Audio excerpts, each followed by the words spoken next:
Yo. Well, actually, it's easier to go this way. Here, more clear.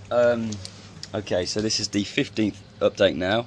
It's actually the 5th, and it's my 31st day out here. Blimey. Yeah, I haven't updated you in 4 days just because Koh Samui there wasn't a lot going on, so I'll be able to blitz through that. And then it got a bit chaotic, so I couldn't update you. But yeah, now I'm currently, my visa's now run out, so I'm in the country illegally, I suppose. So I'm basically an illegal immigrant. No, I'm joking, but yeah, I don't really know what can happen to me, to be honest. If they find me, I suppose, or to check my passport, I suppose I can get locked up or go to Thai jail or some stuff. But I'm guessing it's just a fine. But exciting. So yeah, right, since I left you, we were in Koh Tao. I had a big hangover after going to the high bar. Yeah, high bar night, that was fun. And then, yeah, and then it was in the morning and I was ready to,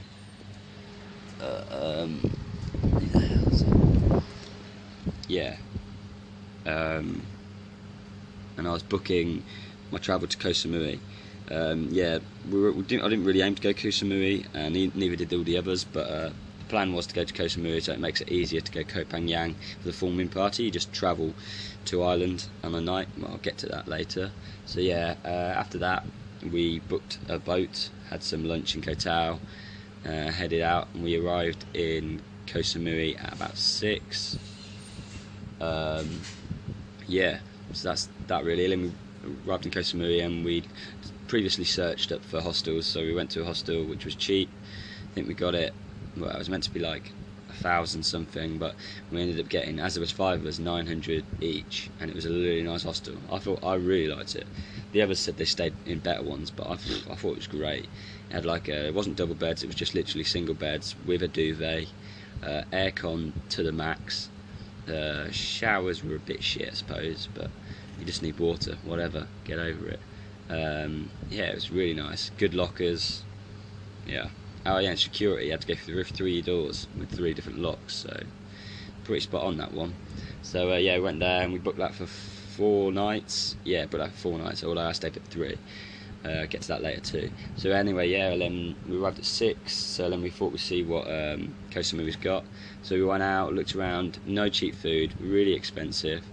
But then I read in my book that there was a market. We accidentally bump into it, and it's got fairy lights all the way around it. So then you go in, and there's literally just plastic chairs in the middle with tables, and it's wicked. It's like locals mixed with travellers and families and stuff, and there was loads of stalls.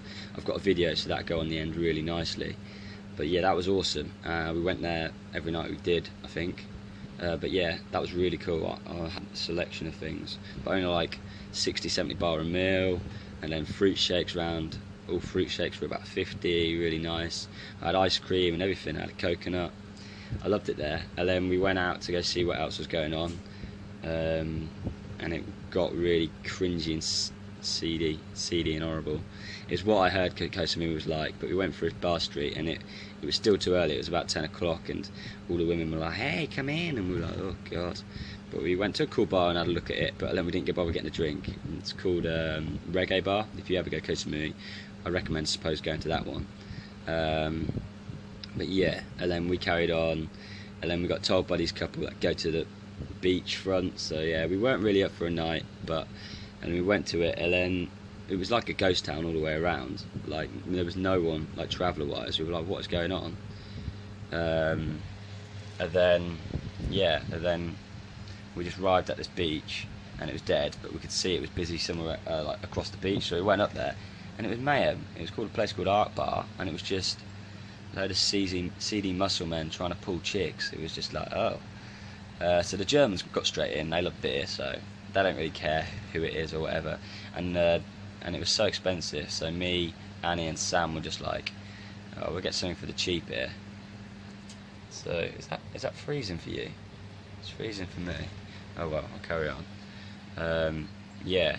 So then we went and we were like, oh, should we go home? And then we were like, oh, it's our only night in Samui for the night, because otherwise we're going to full moon. So we were like, oh, bugger it. So we bought some rum and coke between the 3 of us. And then we just sat a little bit outside where nobody was, next to this pool, and just got wasted, and it was well funny. And then we got another bottle and got wasted again.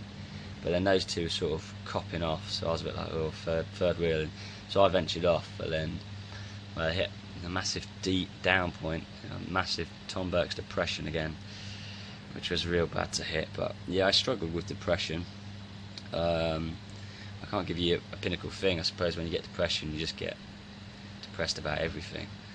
But yeah, I just felt lonely and felt like I don't really belong anywhere, and I don't know, I have all my family and friends, but I feel like I don't really have anyone. I don't know, I just got into a bit of a mess really.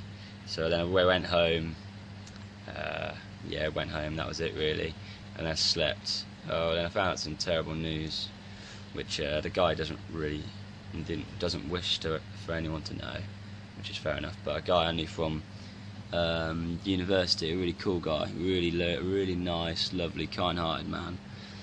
I never really told anyone. Well, he kept a secret between his tightest mates, and I just was obviously a mate for athletics, and yeah, he passed away with cancer, so I didn't know, and I just got told by a friend, and well, that smashed me back, and I wasn't in the bestest of places. But yeah, that's sad, but actually that sort of sorted me out, because it was sort of like, go on, switch your head on, it could be way worse. So yeah, then I went to sleep. Then we woke up and we just chilled. We were all quite hungover after the rum, and the Germans came back in a right old mess. So then we chilled out. We chilled out on the beach. Actually, the Samui beach, the long beach, their main beach, is really nice. Actually, the sand's really nice. So yeah, we just monged out there, slept in the sun, caught a bit more sun. And then that day we booked for Koh Phangan. They do like a full moon party boat, so you get a speedboat there at whatever time you want, 6 to like 10 or 12 or whatever it was, and then you can come back 1 in the morning to 6, 7 in the morning, and it was any bus you want as long as you got like your ticket with you. So it was quite cool. That was 700, so it was quite expensive. I mean, it cost about 800 just to get all the way to Bangkok. So yeah, it's expensive, but I suppose they can charge that for the full moon. So yeah, then we went to the full moon. Then we went to that market for food that night, and that night we all just hung out in the hostel and then went to sleep early because we had the full moon. And then in the daytime we got up a bit late-ish because we wanted to get some energy, and then I tried to upload all my photos on Facebook and the computer was just so shit. And then I also booked my Bangkok trip, 800 to Bangkok, after the full moon the next day, hungover. So I was like, right, yeah, book that now. So I booked that for 12 o'clock. And then before I know it was 6 o'clock and we were all getting ready for full moon. I didn't take my phone or my camera because I didn't want to lose it, and I heard like you can get stabbed or whatever out there. So I just took my little bum bag and some cash in it. And the full moon party was awesome. We got like a little bus to the boat, and then we all got on the boat, and then everyone was hyped up. It was a bit cringy, some of the people, but yeah, it was good. And then we went to the full moon, and it wasn't like what I expected at all. For anyone that's from Stamford, it's sort of like Rock on the Meds but on the beach. But yeah, it was like, had an area of like people throwing fire around, and then it had an area right at the far end of like, you know, house music and like a DJ and people like jumping around. And then it had a big fire skipping rope which was just going constantly. I had a bit of a session on that. I rocked it for a good, and it was going really fast, and then I managed to get out of it as well, because the skill is going in, that's a skill, jumping it a few times, that's a skill, but then if you just fail and you know you end up losing it, there's no skill in that. So I made it important to go in and get back out without fucking the rope up, and I did so that was good. And I got a video of it somewhere, so I'm hoping I can get that on the end of this. But yeah, and then that whole night I was wicked, and then I lost everyone, and I met this German girl and I heard all her German mates, and they like adopted me, and had a really awesome night with them. She had a nose piercing here. She was also really hot. So yeah, and then they invited me back to their hostel, so I drank, and then it felt like I was only partying for 2 hours, but it turned out being 12 hours, and I got the last 7 o'clock boat, but just. So yeah, but her full moon party was awesome. I just chilled, drank buckets, spoke to weird people, jumped fire, danced with some crazy house crap music, but it was fun. Yeah, I loved it. Yeah, it wasn't as crazy as I thought. I thought it was going to be the craziest party in the world. It was pretty mellow, some of it. But yeah, I met some really cool Germans, and that German girl was pretty rocking. And then and then I went home at 7. Don't ask what happened to time. And then I went back. And then in the morning, I set my alarm, but it didn't wake me up. And the woman from downstairs reception came and like woke me up at 11:30. She was like, "You've only got half an hour." I was like, "Oh my god, thank you very much." So then I got prepped, and then there was a lot of stops on the bus.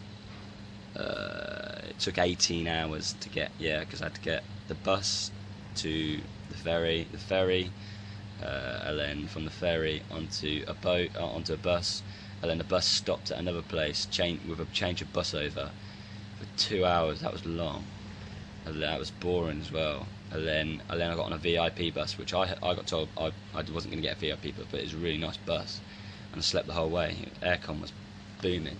So and then I went all the way really. And then I got here, and then I drank loads of beer with some Germans and Austrians I met on the bus, and I was already 6 o'clock, so I didn't know to debate and just stay up and try and book a ticket, but I didn't. So that's that really. I didn't book a ticket, and then I was like, and they were going to a hostel which was 500 baht, and I was like, I've never spent 500 baht on a hostel, but this guy had already booked it. He was like, yeah, come with us. So I secretly saw a sign for 200, so I went to it, but I'm in it now. It's alright. I'm on top bunk. It's only got a fan though, so I made sure I tried to get under it. It's pretty hot. I've got a bit of sleep, but then I went back into Kosan Road, because I know it from previously. I looked around, and I should have booked straight away instead of booking a hostel. I would have been able to get on it like at 8 in the morning, 7 in the morning and go, but most of the information places weren't open, so I just didn't think I'd be getting one. But as it turns out, I've got to wait all the way to tomorrow. That's 8 in the morning, so I suppose I'm having a day in Bangkok again, so I don't know what I'm doing really. But yeah, that was funny with the Austrians and the German, because we couldn't find this hostel for ages, so we gave up and just sat in the bar on Kosan Road, drank like 2 beers, got some burgers like 6 in the morning. That was funny. So now I'm just here in my hostel, trimming my beard look, taking all that out. I'm going with a bit of a goatee section here, I think. Oh, and Sam cut my hair. Look, I cut the sides and Sam cut the back, so I don't know what the back looks like. It doesn't feel right, but he said he did a good job. So my first haircut successful. Beard trim successful. Oh, and the 6-pack's coming back as well, because I just don't eat anything. So all round good fun, but I don't think I've got a lot of videos for you. But yeah, forming parties, the balls. Really glad I went over my visa to do it. I'm going to see what's going to happen to me, but hopefully I'll get to the border and it'll be fine. I'll just have to pay a bit of money. But yeah, so that's that really. Forming parties rocking. Some movies dog shit. Don't go to Koh Samui, except the market. Go to the night market if you do go. The food's amazing. But I've had a good bunch, and it was sad to leave all the others, but that's travelling. So I made it short and snappy, like, see you later guys. Just because I didn't want to get emotional. But yeah, I had a rocky road with the depression, but I won't explain that too much. That's just me being a fucking drama queen. But yeah, the second, I think it was, I had a terrible day. My head wasn't not on. But yeah, I'm okay now. Now I'm ready to go to Siem Reap, Cambodia. It's going to be exciting, but I've heard some scary things, some interesting things, so let's see what happens in a bit. Food street market. This is radical. This. Radical, dude.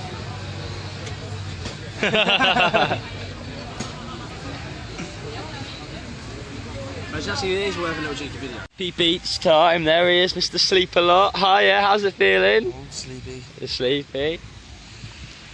Sleeping on the beach. And stop it! Freak.